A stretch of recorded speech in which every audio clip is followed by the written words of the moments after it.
Fine, fine. Exhausted, but fine. A nice jacket, may I say. Yes, yes. Nice T-shirt shirt, too. Well, nice to speak to you. Bye. Bye-bye. See you later on in the programme.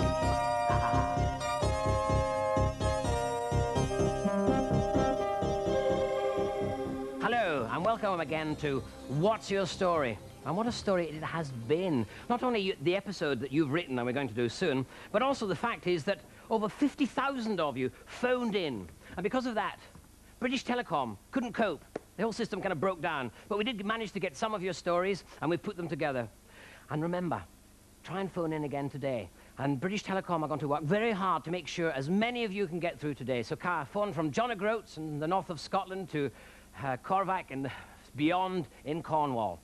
Now, the stories. We've had some brilliant stories, and we've had some silly ones. I must say, the silly ones I like quite a lot, really. Here's one from Debbie Friedman, 9. She said that once we go through the door of the brick wall, we find a castle that's made of jelly.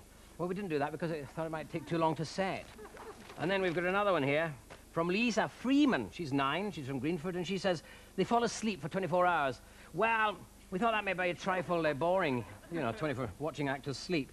They'd love to do it, but that'd be too boring. And the last one here is from Ben, age 10, from Sutton Coldfield. He said, Doctor Who did it. Well, I know personally.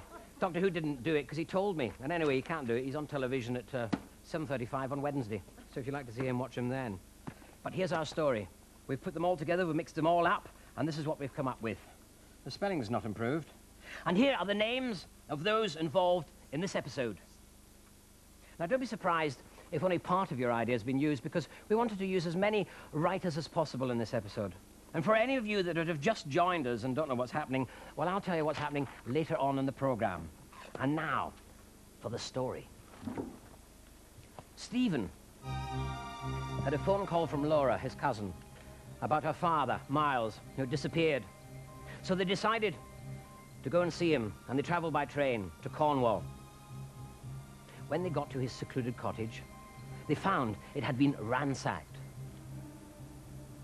As they were tidying up the mess, they discovered a tin box. And in that tin box was a glowing stone and a map. While they were looking at this stone that glowed mysteriously, they were interrupted by a stranger whose name was Quince. He said that the map was of a tin mine from nearby, and that he would guide them through it if they gave him the stone.